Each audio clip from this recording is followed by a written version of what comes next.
एक नदी में टूना मछली अपनी बेटी रानी के साथ रहती थी।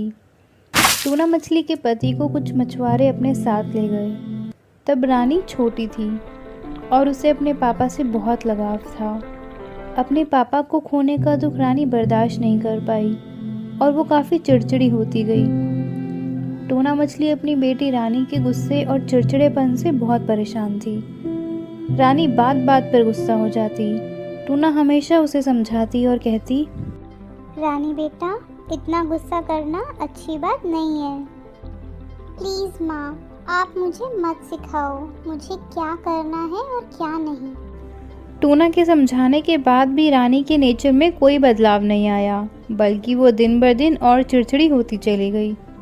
टूना परेशान होकर अपने मुंह बोले भाई बंटी ऑक्टोपस के पास हेल्प के लिए जाती है और उससे कहती है, ऑक्टोपस भैया, रानी अब बड़ी होती जा रही है और बढ़ती उम्र के साथ उसका गुस्सा और चिड़चिड़ापन बढ़ता ही जा रहा है। मुझे समझ नहीं आ रहा मैं क्या करूं। रानी के पापा के चले जाने के बाद वो ऐसी हो गई। टूना बहन, तुम फिक्र मत करो, मेरे पास एक आइडिया है, शायद काम कर जाए। कैसा आइडिया ऑक्टोपस भैया? अगली बार जब तुम देखो कि रानी को गुस्सा आने वाला है, तुम उसके सामने एक आईना रख देना। अपनी बिगड़ी हुई शक्ल देख के वो खुद ही शांत हो जाएगी।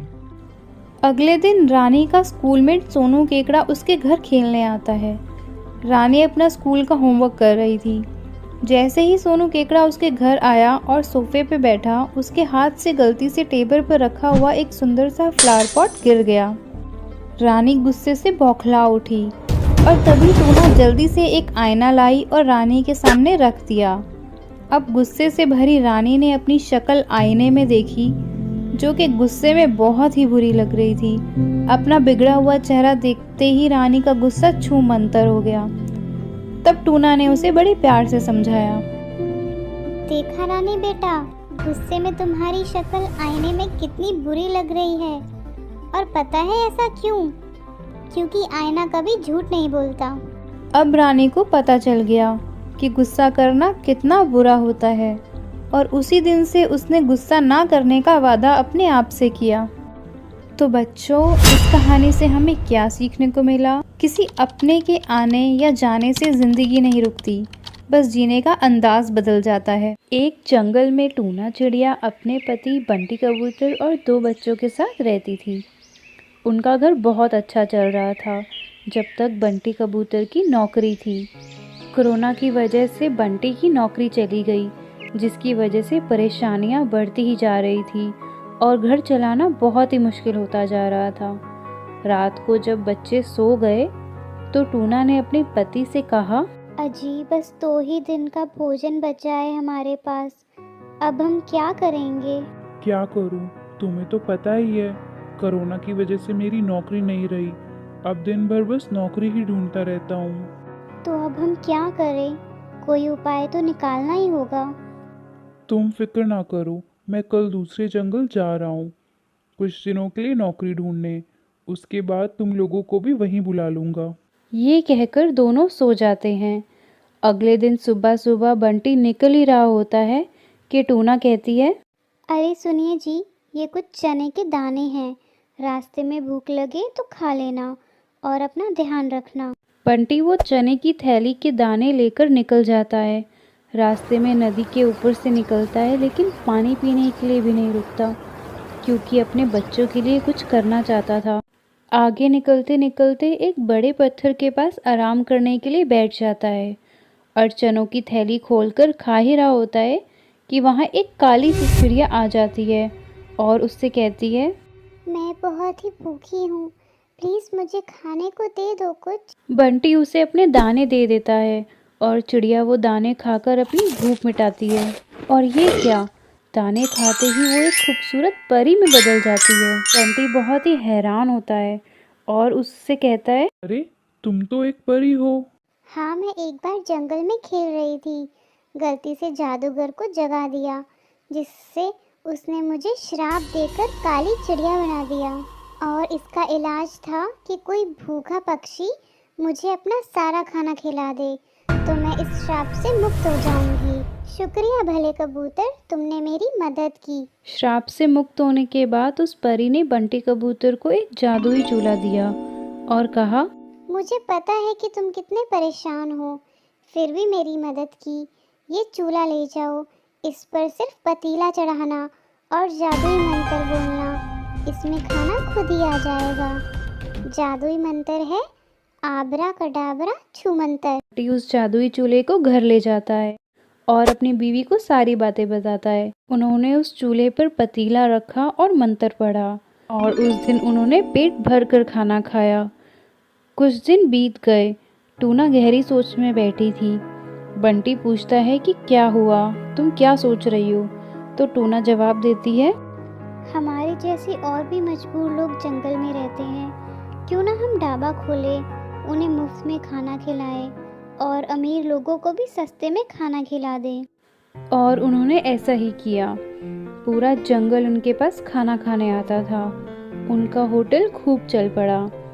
एक दिन कालू कौवे की बुरी नज़र उन पर पड़ी और वो सोचने लगा कि ये लोग इतना सारा खाना आखिर बना कैसे लेते हैं।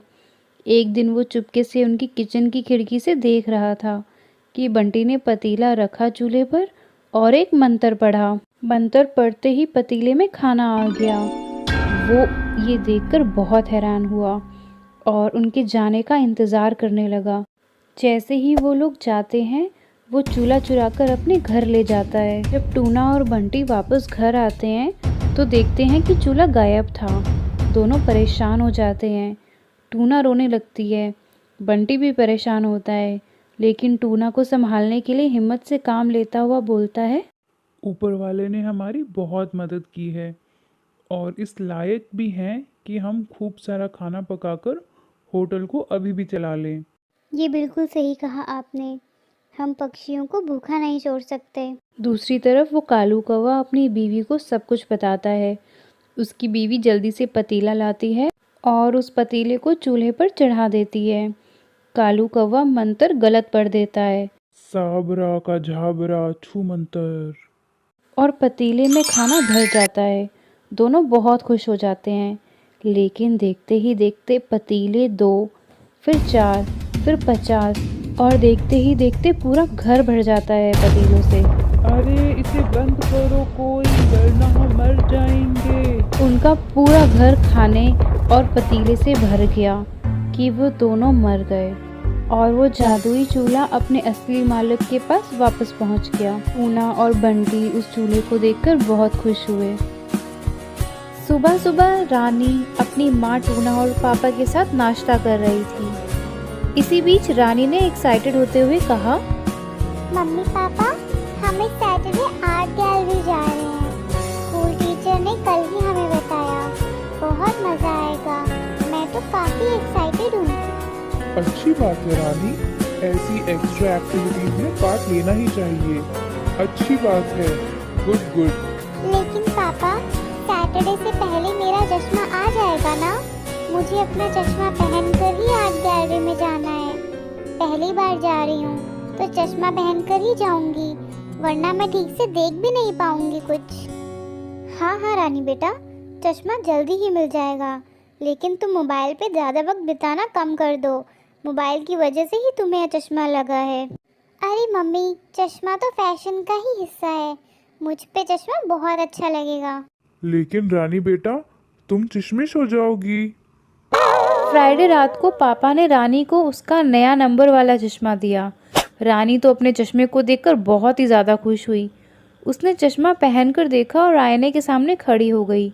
टूना रानी के रूम में दूध रखने के लिए आई तो देखा रानी आईने के सामने खड़ी होकर काफ़ी देर तक खुद को देख रही है। तो टूना ने कहा, चलो बेटा, सोना नहीं है क्या?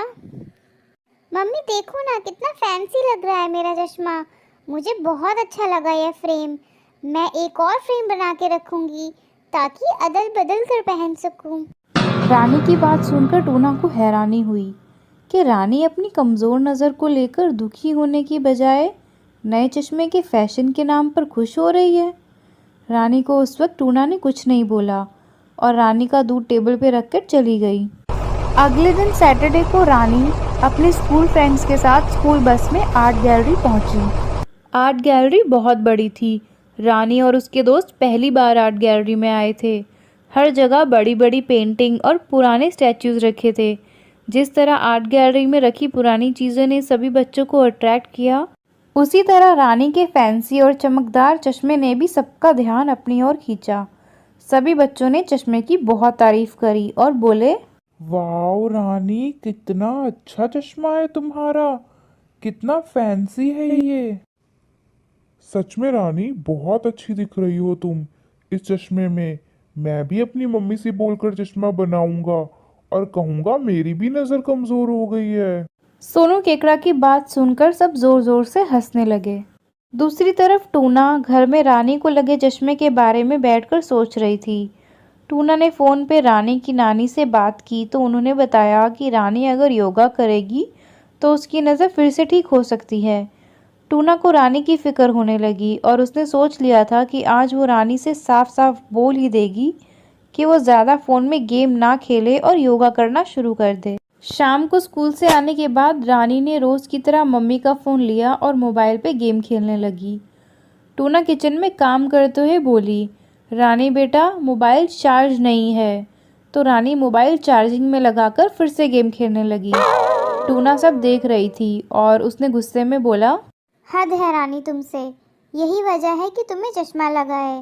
नानी ने भी डांटा है तुम्हें योगा करना चाहिए, ना कि इस तरह से घंटों से मोबाइल में गेम खेलते रहना चाहिए। मम्मी, मेरे सभी दोस्तों को मेरा चश्मा अच्छा लगा और चश्मा तो हर किसी को लग ही जाता है।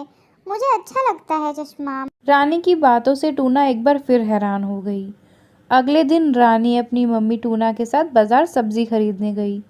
रानी अपना चश्मा बिल्कुल नहीं भूली। बाजार में एक बूढ़ी मछली रास्ता क्रॉस कर रही थी और उसे देखकर समझ आ रहा था कि उस बूढ़ी मछली की नज़र काफ़ी कमज़ोर है और वो ठीक से चल नहीं पा रही थी। तभी रास्ते में चल रहे एक केकड़े ने उस मछली की हेल्प की और रास्ता क्रॉस कराया। टूना और रानी ने भी सब देखा तो टूना रानी को समझाते हुए बोली, देखा रानी, नज़र कमज़ोर होने से कितनी परेशानियां होती है। वो बेचारी अपना रास्ता भी खुद क्रॉस नहीं कर पाई। टूना की बात से रानी एकदम से सहम गई।